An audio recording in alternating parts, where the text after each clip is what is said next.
টাকায় কখনো বিজনেস হয় না। ১,০০০ বছর আগেও সত্য ছিল, ১,০০০ বছর পরেও সত্য থাকবে। আপনি ঘোড়ায় ইনভেস্ট করবেন, নাকি আপনি গাড়িতে ইনভেস্ট করবেন, যার থেকেই আপনি আইডিয়াস নিবেন, সে আপনার ভাগটা নিবে। প্রচুর শুনতে হবে মানুষের কাছ থেকে, যারা এই পার্টনারশিপ করে অথবা পার্টনারশিপ ছাড়া কাজ করছে, সফল হচ্ছে, এগিয়ে যাচ্ছে। আসসালামু আলাইকুম। সবাই কেমন আছেন? আপনাদের অনেক প্রশ্ন আসে। তো সেখান থেকে আমরা গুরুত্বপূর্ণ ৬ টা প্রশ্ন বাছাই করেছি। চলেন আমরা শুরু করি। ১ নাম্বার প্রশ্ন। অনেক উদ্যোক্তা শুরুতেই নিজের বসার জায়গা, গাড়ি, স্ট্যাটাস এগুলোর দিকে জোর দেয়। এটা ইতিবাচক নাকি নেতিবাচক?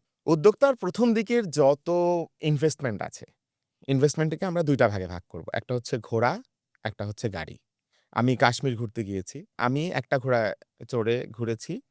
আরেকবার আমি আমার বাচ্চাকে নিয়ে ঘোড়ায় চড়েছি। ধরেন ঘোড়াটাকে হচ্ছে কেউ টেনে নিয়ে যাচ্ছে। আমরা ঘোড়ায় বসে, কারণ রাস্তা নাই, ঘুরতে হবে পাহাড়ে। তো ওই যে সফর, ওই এক্সপেরিয়েন্স থেকে আমি বলছি, এবং এটা আপনি নিজেও একটু বুঝতে পারবেন যে ঘোড়াকে যদি আপনি লাইট ওয়েট করে দেন, মানে আপনি একা ঘোড়ায় চলতেছেন।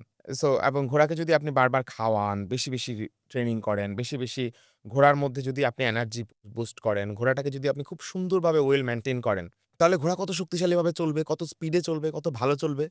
কিন্তু ঘোড়াকে যদি আপনি ওয়েট দেন, ঘোড়াকে যদি আপনি ঠিকমতো না খাওয়ান, ঘোড়াতে যদি ইনভেস্টমেন্ট কম করেন, আপনি যদি সমস্ত ইনভেস্টমেন্ট ঘোড়া বাদ দিয়ে গাড়িতে করেন, যেটা হচ্ছে show off part, office part, আপনার গাড়ি, আপনার বাসা, আপনার কমফোর্ট জোন, সেগুলোতে ইনভেস্ট করেন, তাহলে তো আপনার ঘোড়া দুর্বল হয়ে যাবে, গাড়ি ভারী হইতে থাকবে। সো এটা ঋণাত্মক হবে। সো স্ট্যাটাস বলেন, শুরুর দিকের বসার জায়গা বলেন, ব্যয় বলেন, সবকিছুই এই থিওরির উপর ডিপেন্ড করছে। আপনি ঘোড়ায় ইনভেস্ট করবেন, টক, টক, টক, টক, টক, টক করে চলে যাবেন খুব দ্রুত। নাকি আপনি গাড়িতে ইনভেস্ট করবেন, ঠক, ঠক, ঠক করে যাবেন। কখনো ঘোড়া ঝিমিয়ে পড়বে, বসেও পড়তে পারে, এবং আরো অনেক কিছু হতে পারে। আপনি পড়ে যেতে পারেন, ঘোড়া আপনাকে ফেলে দিতে পারে। সো বিজনেসের যে মেইন আইডিয়া, বিজনেসের যে প্রতিষ্ঠান, বিজনেসের যে অর্গানাইজেশন, বিজনেসের যে টিম, বিজনেসের যে প্রোডাকশন, বিজনেসের যে দক্ষতা, ট্রেনিং, বিজনেসের যেই এনভায়রনমেন্ট, বিজনেসের যেখানে বসে আপনি ব্যবসাটা করবেন, এই সবগুলা যদি শো অফ হয়, এই সবগুলাতে যদি বারবার ইনভেস্টমেন্ট বাড়ে, এটা ঘোড়া ইনভেস্টমেন্ট। এটাকে শো অফ বলা যাবে না। আপনার সেলারি দেন, আপনি আপনার টিমকে নিয়ে একসাথে ঘুরেন, আপনি আপনার টিমের উপরে ইনভেস্ট করেন, টিমকে বারবার নারিশ করেন, বড় একটা অফিস নিছেন, সবাইকে টিমকে খাওয়ান আপনি একসাথে।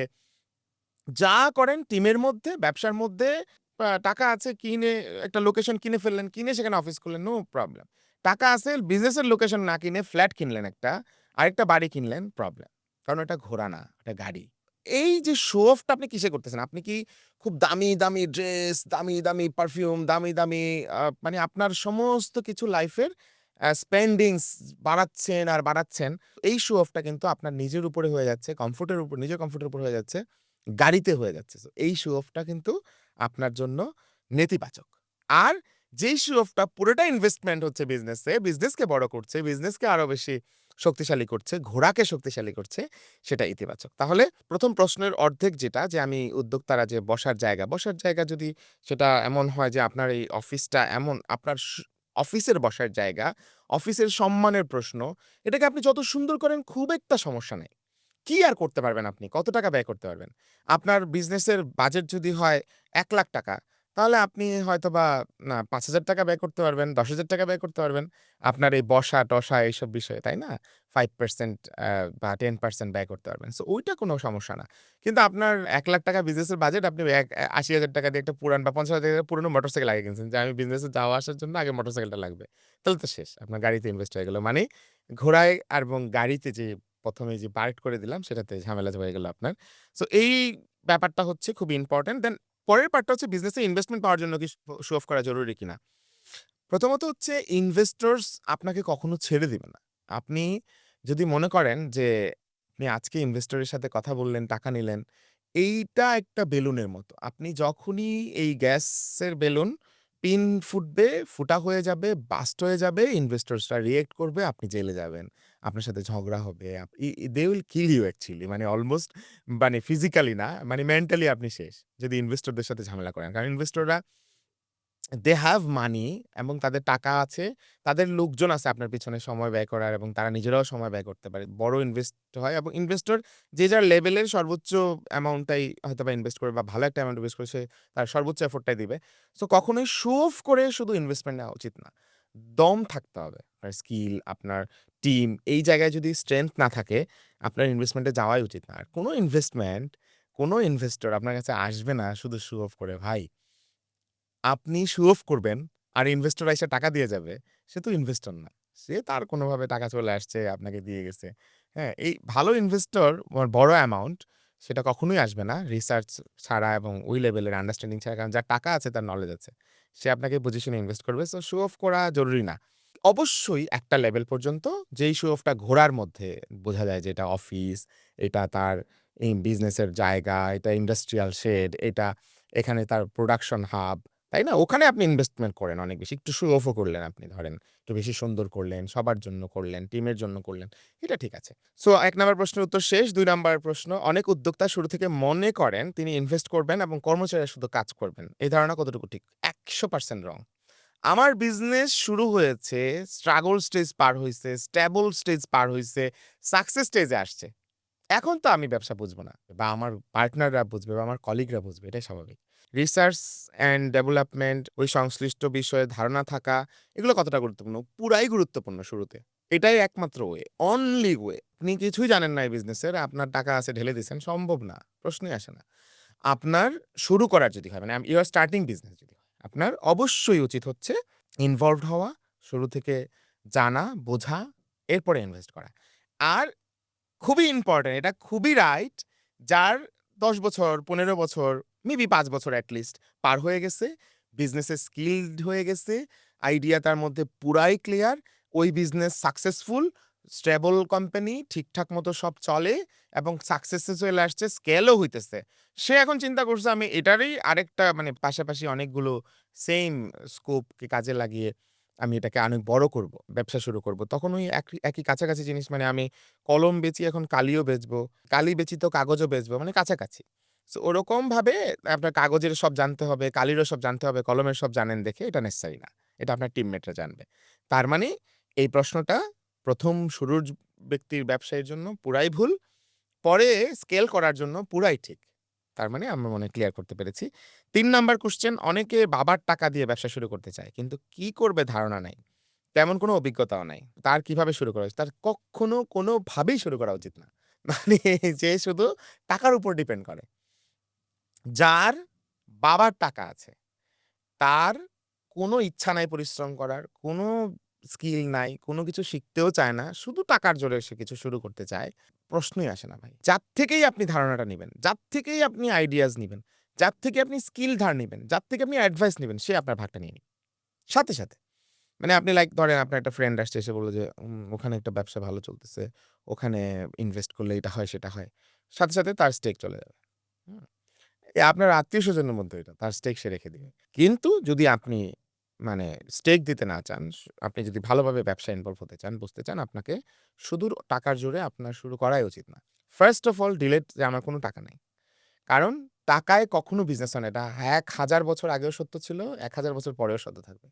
এটা একদম চিরন্তন সত্য। বিজনেস হয় ideas, skill, honesty, trust, self development এবং হচ্ছে টিম ডেভেলপমেন্ট এবং হচ্ছে মানে যত রকমের মাস্টারি আছে, লাইফের যত রকমের স্কিল আছে, যত রকমের কমিউনিকেশন ডেভেলপমেন্ট আছে, যত রকমের ইন্টারনাল হ্যাবিটস ডেভেলপমেন্ট আছে, যত রকমের ব্রেইন ডেভেলপমেন্ট আছে, এগুলো যখন সব ঠিকঠাক আছে, তখন হচ্ছে মানি ওয়ার্কস করে। মানি ছাড়া বিজনেস ইম্পসিবল। টাকা ছাড়া বিজনেস হবে না। No money no business. 100%। আপনার কাছে এই মগটা হচ্ছে আপনার কফি দিয়ে ভরা সম্ভব। এখন এই মগটা কি এই পর্যন্ত ভরা থাকবে না এই পর্যন্ত ভরা থাকবে? এটা কিন্তু কোনো সমস্যা না। কফি থাকলেই হইল। এটা হলো বিজনেসের মানির ব্যাপারে এই থিওরিটা। কিন্তু আপনার বিজনেসের স্কিলের ব্যাপারে এটা যদি মগ ভরা থাকে ভালো। এটা যদি অন্য সবকিছু যদি অন্য যা বললাম সেগুলো মগ ভরা থাকা উচিত। একদম লাইক কেউ ৳১০,০০০ দিয়েও স্টার্ট করতে পারে, ৳১,০০০ দিয়ে স্টার্ট করতে পারে, ৳১,০০,০০০ দিয়ে স্টার্ট করতে পারে, ৳১০,০০,০০০ দিয়ে স্টার্ট করতে পারে। ৳১০,০০,০০,০০০ দিয়ে স্টার্ট করা উচিত না। হ্যাঁ? যদি বিজনেসটা হয় $১০,০০,০০,০০০ তাহলে ১০,০০,০০,০০০ দিয়ে স্টার্ট করতে পারে। বললাম আরকি, মানে অনেক বড় কিছু, সেটার তুলনায় ১০,০০,০০,০০০ অনেক কম। তাহলে ঠিক আছে। কারণ মিনিমাম ভায়াবল প্রোডাক্ট আইডিয়া কখনোই হারাবে না। সো এটা হচ্ছে ৩ নাম্বার কোয়েশ্চেনের উত্তর যে আমার বাবার অনেক টাকা আছে, আমার শুরু করা উচিত। উচিত না শুধু টাকার উপর ডিপেন্ড করে, শুরু করা উচিত হচ্ছে অনলি স্কিলের উপর ডিপেন্ড করে। ৳১,০০০ র বিজনেসে ইনভেস্টমেন্ট লাগবে। কিন্তু ৳১০ দিয়ে ওটার ব্যাপারে নলেজ নেওয়া সম্ভব। আমি আগেও একবার বলেছি যে আমার একটা গাড়ির বিজনেস শুরু করতে চাই, রেন্ট এ কার। সো আমার ১০ টা গাড়ি না কিনে ২ টা গাড়ি ভাড়া নিয়ে রেন্ট দিয়ে আমি বুঝবো যে আমার কাস্টমার আছে কিনা। আমি রিয়াল এস্টেট বিজনেস শুরু করতে চাই। আমার অনেক জমি কিনতে হবে, অনেক টাকা লাগবে। নো। কেউ রিয়াল এস্টেট বিজনেস করতেছে, আমি অথেন্টিক ক্লিয়ার হইছি, কাগজপত্র বুঝিয়ে আমি খুব ভালো একটা রিয়াল এস্টেট এজেন্ট হওয়ার যোগ্যতা রাখি। দেন আমি ২ টা প্লট অন্যের বিক্রি করার ট্রাই করি। যদি পারি তাহলে আমি আস্তে, আস্তে নিজে স্টার্ট করব। এরকম অনেক কিছু মিনিমাম ভায়াবল মোড এ ট্রাই করে দেন আপনি শুরু করতে হবে। এটাই হচ্ছে আপনার একমাত্র উপায়। ৪ নাম্বার কোয়েশ্চেন, ব্যবসার শুরুর দিকে পরিবার বা পার্টনারের মেন্টাল সাপোর্ট কতটা জরুরি? একদমই জরুরি না। মেন্টাল সাপোর্ট তারা কখনোই দিবে না আপনাকে। সাপোর্ট এর কথা ভুলে যান। চিরতরে ভুলে যান। যদি পেয়ে যান, মানে আমি আমার মা থেকে অনেক সাপোর্ট পেয়েছি। বোন থেকে সাপোর্ট পেয়েছি। আমি ফুললি সাপোর্ট পেয়েছি। আমি লাকি। কিন্তু যদি আপনি না পান, এটা একদমই জরুরি না। আবার এমন যে ধরেন আমার যারা পাওয়ারফুল রিলেটিভস ছিল, তারা যে খুব সাপোর্ট করছে শুরুর দিকে প্রশ্নই আসে না। কেউ না। কিন্তু মা আলহামদুলিল্লাহ মানে মেবি আমার উপরে শুরু থেকে অনেক ট্রাস্ট ছিল। স্বপ্নবাজ ছিলেন। বাকি অনেকেই সাপোর্ট করেন নাই। সো ফ্যামিলি অ্যান্ড ফ্রেন্ডস কখনোই আপনার বিজনেসে হাসাহাসি করা ছাড়া, বাধা দেয়া ছাড়া এবং ভয়ংকর রকমের ভয় দেখানো ছাড়া কিছুই করবে না। আপনার ঢাকনা যেটা ব্রেইনে আছে এটারে আরো ঢাইকা দিবে, চাইপা দিবে, পাথর দিয়ে দিবে উপরে যাতে এটা আপনি কখনো খুলতে না পারেন। আমাদেরকে তারা ভালোবাসে। তারা চায় না যে আমরা কোনো বিপদে পড়ি। কিন্তু তাদের যে বিপদের আইডিয়া, সংজ্ঞা এবং তাদের যে নলেজ সেই ভাটকারা দিয়ে তারা মাপে। সো তাদের ওই নলেজের জায়গাটায় যেমন আমি আমার ফ্যামিলি মেম্বার সবাইকে বিজনেস করতে বলব। কথার কথা। মানে সবাইকে বলব মানে ১০০% লোক সবাই ব্যবসায়ী হয়ে যাবে এমন না। যার একটু আমি দেখব যে একটু পজিটিভ মেন্টালিটি আছে, লিডারশিপ কোয়ালিটি আছে, ব্লা, ব্লা। আমার একটা ভিডিও আছে যে এই ১৫ টি গুণ থাকলে আপনি বুঝবেন যে আপনার ব্যবসায়ী হওয়া উচিত। শুরুর দিকের ভিডিও আরকি। সেখানে আপনি দেখতে পারেন ওই ভিডিওটা। আর আমি তো বললামই যে আমি যদি কাউকে দেখি আমি বলব যে মোটামুটি ভালোই তুমি ব্যবসায়ী হওয়ার জন্য ট্রাই করো। যদি পরিবার থেকে তীব্র বাধা আসে কিভাবে অ্যাডজাস্ট করবেন? খুবই চমৎকার। তীব্র বাধা যদি আসে, অ্যাডজাস্ট করার ক্ষেত্রে আপনার জন্য বিজনেসে সফল হওয়ার সম্ভাবনা তত বেড়ে যাবে। অর্থাৎ তারা কোনো সাপোর্ট দিচ্ছে না। মানে আপনি পুরাই বিজনেসে ঢুকে গেছেন। তারা ধরেন আপনাকে একজন বলল, ভয়ংকরভাবে বকা দিল, গালি দিল, মানে রাগারাগি করল একজন রিলেটিভ। তাকে চ্যালেঞ্জ নিয়ে হিসেবে নিয়ে যদি আপনি ব্যবসায় টিকে থাকতে পারেন, this is the only scope যে আপনি আরো বেশি বেটার করবেন।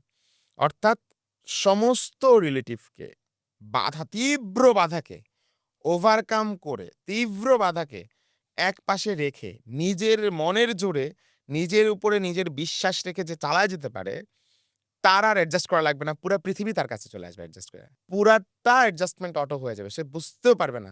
শুধুই মনোযোগটা সরায় ফেলা। ২ বছর, ৩ বছর, ৫ বছর মনোযোগ নাই, মানে কোনো টেনশন নাই। আপনি ১০০% ভুলে গেছেন যে মা কি বলতেছে, বাবা কি বলতেছে, ভাই কি বলতেছে। কিন্তু যেকোনো মূল্যে নিজের উপরে নিজের ট্রাস্ট ধরে রেখে এগিয়ে যাবেন। দেন ৩-৪ বছরের মাথায় কামব্যাক করা শুরু করবেন। Nothing to do, only forget এবং ইগনোর, জাস্ট ওকে। আমরা ৫ নাম্বার কোয়েশ্চেনে যাই। নতুন উদ্যোক্তা যখন ১ম টিম মেম্বার বা কর্মচারী নিয়োগ দেয়, তখন তার কি দেখা উচিত? স্কিল, দক্ষতা নাকি লয়ালিটি এবং মাইন্ডসেট? ২ নাম্বার অংশ হচ্ছে এই কোয়েশ্চেনের শুরুর টিমটা কেমন হওয়া দরকার? ১ম এই বলে নেই আমার একটা বই আছে 'struggle company to stable company' রকমারি.com এ পাওয়া যাবে। শুধু সেখানে স্ট্রাগল কোম্পানি থেকে স্টেবল কোম্পানি হওয়ার ক্ষেত্রে আমার যে প্রতিষ্ঠান, আমার যে ব্যবসা, জুবিয়ন যে বিজনেস প্রতিষ্ঠান আমার, জুবিয়ন ব্র্যান্ড, সেখানে আমরা কিভাবে স্ট্রাগল থেকে স্টেবল হইলাম, স্ট্রাগল কোম্পানি থেকে স্টেবল কোম্পানি হইলাম, তার টিমটা কিভাবে স্টার্ট করলাম, এটা নিয়ে আমি একদম ডিটেইল আমার মনে হয় ১০-১৫ পৃষ্ঠা বলেছি। সো ওইটা আপনারা দেখতে পারেন। দ্বিতীয় হচ্ছে আমি এখানে শর্ট অ্যান্ড মানে ক্লিয়ার একটু কথা বলি। শুরুর দিকের টিমটা কেমন হওয়া উচিত? এটা হলো শুরুর দিকের টিমটা অবশ্যই অ্যাকাউন্টস একদম মাস্ট। মানে অ্যাকাউন্টেন্ট অর যদি একদম অ্যাকাউন্টিং নলেজ যার আছে শতভাগ ক্লিয়ার তার। অ্যাকাউন্টেন্টের সাথে, সাথে যে একটু এইচআর বোঝে মাস্ট। অথবা আপনার নিজের অ্যাকাউন্টিং পড়াশোনা লাগবে, এইচআর পড়াশোনা লাগবে। এবং এই যে এইচআর বোঝে সে অ্যাডমিনও বোঝে। অ্যাডমিন আর এইচআর কিন্তু ডিফারেন্ট, ডিফারেন্ট পার্ট। একটা হচ্ছে হিউম্যান ম্যানেজ করা, একটা হচ্ছে শৃঙ্খলা ম্যানেজ করা। আরেকটা হচ্ছে ভালো রিসোর্স কালেক্ট করা, আরেকটা হচ্ছে আদার্স ছোট, ছোট নিড গুলো পারচেজ করা, কেনা, অ্যাডজাস্ট করা, অফিসটাকে মেইনটেইন করা। সো এই যে অনেকগুলো পার্ট আছে, তাই না? শুরুর দিকের টিম হবে একেকজন ৩ টা ৪ টা এক্সপার্ট, ৫ টা এক্সপার্ট, ৬ টা এক্সপার্ট, ৩ জনের টিম, ৪ জনের টিম, ২ জনের টিম। একজন কিন্তু প্রশ্নই আসে না। এবং শুরুর টিম যাই হোক, সুন্দর একটা পিয়ন লাগবে। খুব সুন্দর ওয়েল ড্রেসড, ভালো সেলারি, চমৎকার হাসি দেয়, দরজাটা খুলে দেয় বা চাটা খুব ভালোভাবে দেয়। এটা খুব ইম্পোর্টেন্ট। শুরুর দিকের কাস্টমারকে রিসিভ করে একজন যে, এটা খুব ইম্পোর্টেন্ট। ওই ইনভেস্টমেন্ট কিন্তু কম। একটা বড় এমপ্লয়ি নেওয়ার চেয়ে ৩ টা ছোট এমপ্লয়ি নেওয়া যে রিসিভ করবে ঠিকভাবে, যে ঠিকভাবে চা দিবে, যে পরিষ্কার রাখবে সবকিছু।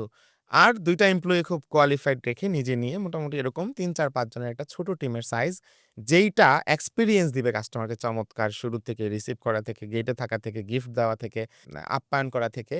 আর বাকিটা আপনি শো করবেন। সবাইকে নিতে হবে ওই যে ১ম কোয়েশ্চেনের ১ম পার্ট লয়ালিটি এবং মাইন্ডসেট দেখে। লয়ালিটিটা তো একদিনের বিষয় না। যদি ব্যাকগ্রাউন্ড সার্চ করে বোঝা যায় যে সে অনেক জায়গায় অনেকদিন ধরে কাজ করত, এটা একটা লয়ালিটির প্রমাণ। একেকটা টিমে ৩-৪ ধরনের লোকের মিক্সড হইতে হবে। একজন শুধু চুপচাপ ফলো করে, একজন ফলো করে এবং অ্যাডজাস্ট করে, একজন হচ্ছে একটু গাইড করে, তাই না? আমরা রাসিমেট্রিক্স, রেসপন্সিবল একজন, অ্যাকাউন্টেবল একজন এবং সবাইকেই ওয়েল কালচারড এবং হচ্ছে মাইন্ডসেট অনেক পজিটিভ। অনেক দূর যেতে চায়, অনেক স্বপ্নবাজ। সেইরকম লোক নিলে ভালো হবে এবং ছোট টিম হলে ভালো হবে।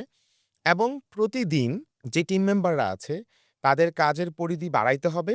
তার যত কম ইম্পোর্টেন্ট কাজ আছে, যেই কাজটা তার না করলেও চলে। ধরেন একজন কাস্টমার সার্ভিসের লোক নিছেন। আপনার কাস্টমার সার্ভিস যে দেখে, সে কাস্টমার সার্ভিস দেখে, মার্কেটিং দেখে, ব্র্যান্ডিং দেখে, ধরেন সেলসও দেখে। ৪ টা কাজ দেখে একজন। এখন ধরেন আপনি সেল বাড়াইতে চাচ্ছেন। কাস্টমার সার্ভিস, ব্র্যান্ডিং, মার্কেটিং এইগুলা হচ্ছে মোটামুটি আপনি আরেকজনকে দিয়ে অ্যাডজাস্ট করে কাস্টমার সার্ভিসে সে সেলসে যদি বেশি এক্সপার্ট হয় তাকে সেলসে ফোকাস করে ফেলেন। এই ৩ টা আরেকজনকে দেন। তারপর আপনি কাস্টমার সার্ভিস ডিপার্টমেন্টটাও সুন্দর করতে যাচ্ছেন। তাহলে কাস্টমার সার্ভিসে আপনি লোকটাকে রেসপন্সিবল করে বাকি ২ টা আরেকজনকে দেন। ওইদিকে আবার সেলসের একজন জুনিয়র নিয়ে আসেন। তারপর আবার কাস্টমার সার্ভিসে একজন জুনিয়র নিয়ে আসেন। অর্থাৎ কাজ, গুরুত্বপূর্ণ মানুষকে দিয়ে বেশি করানো আর ওইটা দিয়ে মানি বেশি মেক করা, ওই টাকাটার থেকে আস্তে, আস্তে টিমের প্রতি স্পেন্ড করা এবং টিমটাকে বড় করা। তাহলে গুরুত্বপূর্ণ কাজের লোকজন গুরুত্বপূর্ণ কাজ বেশি, বেশি করতে থাকবে। কম গুরুত্বপূর্ণ কাজ যেগুলো সময় কনজিউম করে কিন্তু অর্থ বেশি, রেভিনিউ বেশি জেনারেট করে না, সেগুলো বেশি লোকজন করতে থাকবে। তাহলে আপনার নিজেরও গুরুত্বপূর্ণ কাজ করার সময় বাড়বে, টিমেরও গুরুত্বপূর্ণ কাজ করার সময় বাড়বে। এই সাইকেলের মধ্যে টিমটা অনেক সুন্দর হয়ে যাবে। এটা আপনি ২ বার শুনবেন এই আলোচনাটা, এই পার্টটা। তাইলে আপনি আমার মনে হয় বুঝে যাবেন। অথবা আরো প্রশ্ন থাকলে আরো ডিটেইলে আলাপ করব পরের কোনো আলোচনায়। সো এটাই হচ্ছে আপনি মাইন্ডসেট দেখবেন, লয়ালিটি দেখবেন এবং টিমটা কিভাবে বড় করবেন, কিভাবে শুরু করবেন, শুরুর দিকে টিমটা কেমন হওয়া উচিত। খুব সংক্ষেপে এই ছিল। তারপরে হচ্ছে পার্টনারশিপ নয়, একা শুরু করতে চাই, করণীয় কি? আমি তো সবসময় পার্টনারশিপের পক্ষে। ১ম কথা হচ্ছে পার্টনারশিপ না হলে আপনার অনেক রকমের রিস্ক বলেছি, প্রবলেম বলেছি, বেনিফিট কি? পার্টনারশিপ না হলে বেনিফিট হচ্ছে যদি আপনি একা করেন, আপনার সিদ্ধান্ত আপনার। আপনাকে কেউ বাধা দেওয়ার সুযোগ নাই, গ্রুপিং হওয়ার সুযোগ নাই, কোম্পানিতে ঝগড়াঝাটি নাই, বিতর্ক নাই, তাই না? কিন্তু দেখেন যদি পার্টনার নিয়ে আপনি যদি গ্রুপিং ফ্রি থাকতে পারেন, যদি আপনার সিদ্ধান্তটা সহজে নিতে পারেন, যদি আপনি খুব কনফিডেন্ট লিডারশিপ দিতে পারেন তাহলে কিন্তু আরো বেটার। যাই হোক ধরেন আপনি পার্টনার নিলেন না কারণ আপনি সিদ্ধান্ত একা নিতে চান, ভীষণ ক্লিয়ার। আপনি আপনার মতো ছুটে চলতে চান ননস্টপ। পার্টনাররা ব্যাখ্যা দিতে হয়, বোঝাইতে হয়, অনেক বেশি বোঝাইতে হয়, রিস্ক নিতে চায় না সবাই। হ্যাঁ? যদি আপনার ক্যাপাসিটি খুব ভালো থাকে, খুব ভালোভাবে বোঝানোর ক্ষমতা রাখেন, তাহলে যেমন আমি চেষ্টা করি আমার টিম আমার সিদ্ধান্ত সবই বোঝার চেষ্টা করে আমার যারা পার্টনার এবং আলহামদুলিল্লাহ আমরা খুব ভালো করছি, চেষ্টা করছি। সো আপনি এরকম ট্রাই করে দেখতে পারেন। যদি সেটা কোনোভাবেই পসিবল না হয় তাহলে তো এটা নিয়ে আপনার টেনশনই নাই। আপনি তো একা শুরু করতে চান। সো একা শুরু করলে ১ম বেনিফিটটা বললাম। এবার আসেন করণীয় কি? করণীয় হচ্ছে যেহেতু আপনি একা, আপনার কোনো পার্টনার নাই, আপনার কোনো টেনে ধরার লোক নাই। সো ১ম হচ্ছে আপনার ভালো একজন হিসাবরক্ষক লাগবে। যে আপনাকে ফাইন্যান্সের প্ল্যানিং গুলা দিবে, ফোরকাস্ট যখন করবেন, যখন দৌড়ও দিবেন, দৌড় দেওয়ার সময় তো একটু ব্রেক লাগে। একা যদি আপনি প্রচন্ড দৌড়ে ভালোবাসেন তাহলে কিন্তু হবে না। আপনার কিন্তু ধরে রাখার লোক নাই। সো আপনাকে প্রচুর এনালাইসিসটা পারফেক্টলি করতে হবে। আরো বেশি সতর্ক পদক্ষেপ নিতে হবে। কারণ আপনি একা এখানে আপনার ১ম করণীয় হচ্ছে আপনার বোঝা যেই সলো পার্টনারশিপ, প্রোপ্রাইটারশিপ এ আপনি যাবেন, সেটাতে যেন শতভাগ আপনার আন্ডারস্ট্যান্ডিং থাকে। আপনি যদি সবগুলো স্টেপস ভালোভাবে জানেন। কারণ আপনার ওই জায়গায় কি টেনে ধরার লোক নাই। আপনাকে টেনে ধরতে হবে এবং দ্রুত যদি বেস্ট হয় আপনি নিজেকে নিজে এসওপির মধ্যে নিয়ে আসেন। একটা স্ট্যান্ডার্ড অপারেটিং প্রসিডিউর আপনি ডেভেলপ করতে পারেন। এসওপি ছাড়া, সিস্টেম ডেভেলপমেন্ট ছাড়া একজন পার্টনারবিহীন ব্যবসায়ীকে খুব দ্রুত স্কেল করাও সম্ভব না। বেশি দ্রুত স্কেল করতে গেলে পড়ে যাওয়ার সম্ভাবনা আছে এবং পারফেক্টলি সে অপারেশন রান করাও কঠিন। কারণ একা মানুষ কত দিকে দেখবে? সো একজন মানুষকে পারফেক্ট এসওপি ডেভেলপ করতে হবে খুব দ্রুত, যাতে সে ব্যবসায় ভালো করতে পারে। এখন আসেন আমি তো ভাই এত বড় ব্যবসায়ী না, এত এসওপি বুঝি না, কিচ্ছু বুঝি না। আমার দরকার হলে আমি ৳১০,০০০ দিয়ে একা শুরু করব। বা ৳১,০০,০০০ দিয়ে একা শুরু করব বা ৳৫০,০০০ দিয়ে একা একটা ব্যবসা শুরু করব। আমার এত এসওপি আমি এসওপি কি বুঝি না। আমি এত কিছু দিয়ে কি করব? আপনি যে স্টেপস গুলো নিবেন একা, ছোট, ছোট সেই স্টেপস গুলো এমনভাবে নেওয়া যে দ্রুত টিম স্প্রেড করা, দ্রুত আপনাকে যে আটকে ধরতে পারবে, আপনাকে যে এগিয়ে নিতে পারবে সেই জায়গাগুলোতে পারফেক্ট লোকগুলোকে খুঁজে বের করা যারা আপনার অফিসিয়ালি পার্টনার হবে না, মেমোরেন্ডাম এ পার্টনার হবে না কিন্তু আপনার চলার পথে পার্টনার হবে। সো আপনার চমৎকার লিডারশিপ ক্যাপাবিলিটি লাগবে এবং পার্টনারশিপ যদি আপনি না নেন, আপনার শুরুতে সলো প্রোপ্রাইটরশিপ এর যে trade licence and others procedure গুলা করা লাগবে। আপনার যে ছোট, ছোট ইনফ্রাস্ট্রাকচার যেটা আপনি বিজনেসে স্টার্ট করতে জরুরি এগুলো লাগবে। এগুলো করার পরেই আপনি আপনার ফ্লোটা এই এসওপির মধ্য দিয়ে যেতে হয় এট লিস্ট যাতে আপনাকে কেউ আপনি যদি বড়, বড় স্টেপস নেন, ভুল করেন সেটাকে শুধরে দেওয়ার লোক থাকে। ১ম করণীয় হচ্ছে ডাবল থিংক করা। যেহেতু আপনি একা নিজের কাছে প্রশ্ন করা যে আমি যা করছি ঠিক আছে কিনা? ২ জন হলে কি হইতো? আপনি ২ জন মিলে আলোচনা করতেন। এখন একাই আলোচনা করা। প্রচুর অ্যাডভাইজার রাখা। পার্টনারশিপ নাই তো কি হইছে? পার্টনার অফিসে নাই। কিন্তু আপনার এমন কত ব্যবসায়ী আছে যে পার্টনার না। আপনার অফিসে মেমোরেন্ডামে লিখিত না। যে শেয়ারের হোল্ডার না। কিন্তু সে ব্যবসায়ী। আপনি যদি তাকে গিফট পাঠান, কফি দেন, আপনি যদি তাকে কিছু একসাথে ডিনার করেন, আপনার পার্টনারশিপ ছাড়া শুরু করা মানেই প্রচুর উপদেষ্টা বানাইতে হবে। প্রচুর শুনতে হবে মানুষের কাছ থেকে। যারা এই পার্টনারশিপ করে অথবা পার্টনারশিপ ছাড়া কাজ করছে, সফল হচ্ছে, এগিয়ে যাচ্ছে। দেখা গেল পার্টনারের থেকে বেশি লাভ হয়ে গেছে। কারণ পার্টনাররা হয়তো এত এক্সপার্ট ছিল না। আপনি অনেক বড়, বড় এক্সপার্টের সাথে আড্ডা দিচ্ছেন, উপদেষ্টা বানায় ফেলছেন তাদেরকে। সো এভাবে অনেক কিছু করার আছে। আজকে এইটুকুই। শুরুর দিকের আপনাদের শুরুগুলো অনেক সুন্দর হোক এবং আপনাদের ব্যবসার ঘোড়া ওই যে শুরুর প্রশ্নের উত্তর দিয়েই শেষ করব। টগবগিয়ে যাক অনেক দূর। আপনাদের সবাইকে সফল জীবনে স্বাগতম। আসসালামু আলাইকুম।